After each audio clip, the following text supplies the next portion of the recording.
Y yo creo que ahí lo que circula es un conjunto de noticias generadas sobre bases falsas, fake news que le llaman, y que en realidad amedrentan a la población, la desconciertan, pero no son reales. Estamos en la comunicación justamente para hablar sobre este tema con Percy Minaya, ex viceministro de Salud Pública y además epidemiólogo. Señor Minaya, buenos días. Muy buenos días, Pedro. Buenos días. A ver, partamos por el tema de la inmunidad de la fiebre, de la vacuna contra la fiebre amarilla, esta vacuna que nos ponen de chicos o que algunos se ponen de adultos. ¿Es necesario volver a vacunarse o habría algún problema si alguien se vuelve a vacunar, doctor Minaya?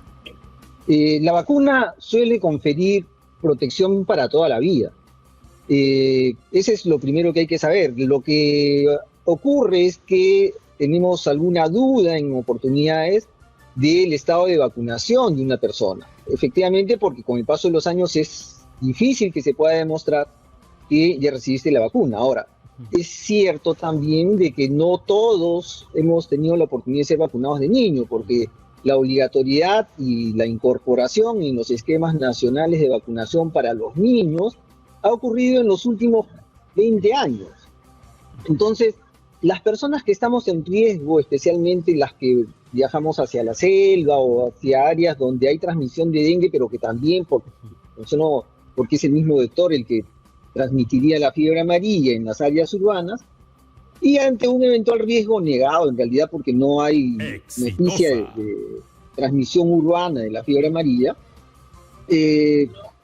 sería una medida de protección adicional. No hay una diferencia, en realidad no va a ocasionar ningún riesgo a las personas el hecho de recibir una dosis adicional, serviría como refuerzo. En ese nivel, lo importante es saber que las personas están protegidas. Especialmente porque si no hemos tenido una adecuada cobertura de vacunación previa o hayan habido problemas en la cadena de frío y quizás esas vacunas no funcionaron lo suficientemente bien como para protegernos, y ante una situación de brote creciente es mejor tener una protección adicional en ese nivel, ¿no? O sea, no habría ningún daño colateral si una persona se vuelve a vacunar contra la fiebre amarilla si es que en su momento había recibido. No hay problema. Y para cerrar ese tema de la fiebre amarilla, doctor Minaya, y existe, porque acabamos de escuchar a un ciudadano en Tumbes preocupado mencionar que por allí escuchó, por allí se enteró, le dijeron, le comentaron que puede haber un choque entre la vacuna contra la fiebre amarilla y la vacuna contra el COVID que en su momento ha recibido. Y él dice ahí que Dios nos ayude, dice él. Sí, yo creo que ahí lo que circula es un conjunto de noticias generadas sobre bases falsas, fake news que le llaman, y que en realidad amedrentan a la población, la desconciertan, pero no son reales. Nosotros recibimos en nuestra vida, especialmente de niños, miren, ni siquiera estamos hablando de adultos, sino de niños, más de 15 tipos de vacunas distintas. Entonces, no hay una interacción entre ellas como para decir, si me puse una vacuna de este tipo y me pongo esta otra, voy a tener una reacción adversa severa. No existe. Ahora, lo que todas las vacunas tienen es un efecto local en la inyección, y algunas producen el ciclo de la enfermedad de una manera muy, pero muy leve. Entonces, algunas personas pueden tener episodios de fiebre, con un poco de malestar general, pero luego eso se pasa en un día o dos máximo y tomando sintomáticos. Pero no es porque hay un choque entre vacunas contra el COVID y fiebre amarilla, es el efecto secundario natural de la vacuna.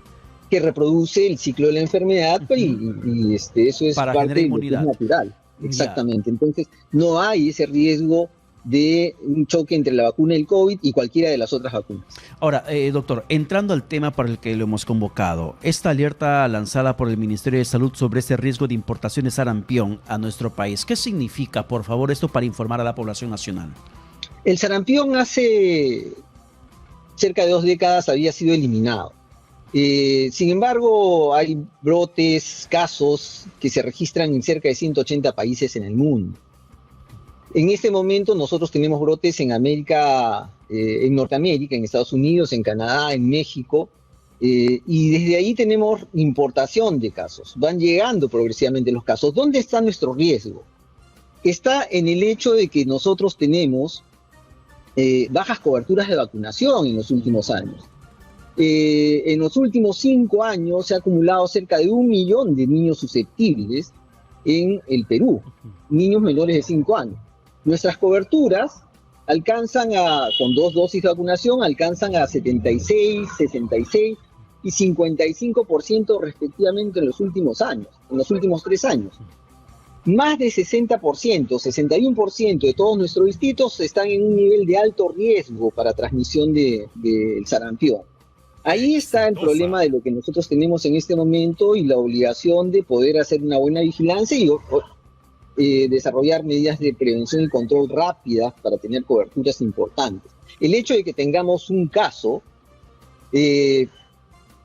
hace que, por lo general, por la edad de este niño, tenga cerca de 500 contactos a los que potencialmente puede infectar. Pero acá hay un tema y hay que subrayarlo.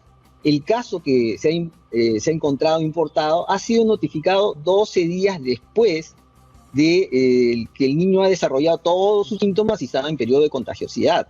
Es decir, lo hemos detectado al final del periodo de contagiosidad. Entonces, eso quiere decir que pudo haber contagiado a otros ya.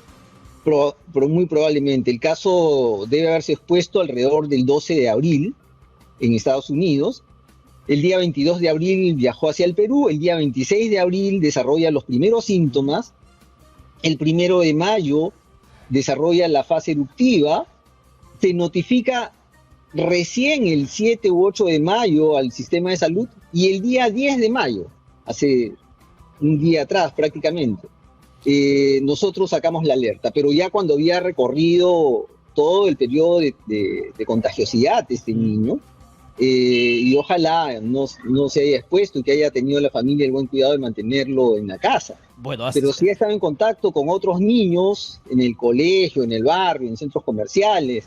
Es muy probable que pueda haber expuestos a otros, que especialmente a aquellos que no tenían vacuna, para el contagio, ¿no? ¿Y qué se recomienda a los padres en estos momentos para que puedan proteger a sus hijos? Porque usted menciona que hay un grupo importantísimo de niños susceptibles a un contagio de sarampión, pero ¿qué se recomendaría directamente a los padres para evitar cualquier complicación en la salud con un contagio de sarampión? Recomendaciones del Ministerio de Salud en torno a vacunación, buscar la vacuna en centros de salud, especialmente entre los menores de 5 años, aquellos que sean conscientes que sus niños no han sido vacunados contra el sarampión y pueden tener cualquier edad, porque mire, en el mundo en este momento 30% de los casos son menores de 5 años, otro 30% son menores de 18 y otro 30% adicional estamos entre los mayores de 20, es decir, nos afecta a todos. Si usted es consciente de que no vacunó a su niño y este está en edad escolar, es decir, tiene mayor interacción, mayor riesgo, por lo tanto, de exponerse a la circulación del virus del sarampión, entonces busque ser vacunado en alguno de los centros de salud. Nadie le va a negar la vacuna, es parte de los protocolos de intervención y control. Y doctor Minaya, ¿y tiene tiempo de caducidad una vacuna del sarampión o es también una vacuna eterna? Es una vacuna eterna, si se quiere, con una dosis uno alcanza 95% de inmunidad. Con la segunda dosis esta inmunidad se va hasta el 98% y luego eso no necesita otra vacuna. Se utiliza campañas de refuerzo cuando, igual como en el caso de la fiebre amarilla, nosotros tenemos dudas de que efectivamente este niño no haya sido vacunado, no hay registro. Tengamos claro que antes no se registraba apropiadamente, no había medios electrónicos para poder registrarlo. O cuando tenemos dudas acerca de la cadena de frío que pudo haber mantenido en buen estado esta vacuna, especialmente en lugares remotos, la Amazonía, lugares rurales, distantes, que son aquellos que podrían haber hecho que la vacuna pueda no haberse conservado apropiadamente, ¿no? Y generalmente esto no ocurre, dado que nosotros tenemos un buen sistema de cadena de frío, pero hay que reconocer que han habido muchas dificultades, especialmente en años anteriores. Ya, y una pregunta final, respuesta chiquitita, por favor. ¿Y sabe usted si tenemos vacunas suficientes en el país contra la sarampión? Tenemos las vacunas suficientes, pero no conozco si tenemos aquellas que podrían servir para establecer niveles de refuerzo para niños en edad escolar, por ejemplo, porque hay que cerrar brechas de los años anteriores. Para los niños menores de 5 años tenemos la suficiente. Bien, doctor Minaya, muchas gracias por la comunicación alcanzada. A ustedes, muchas gracias. Ha sido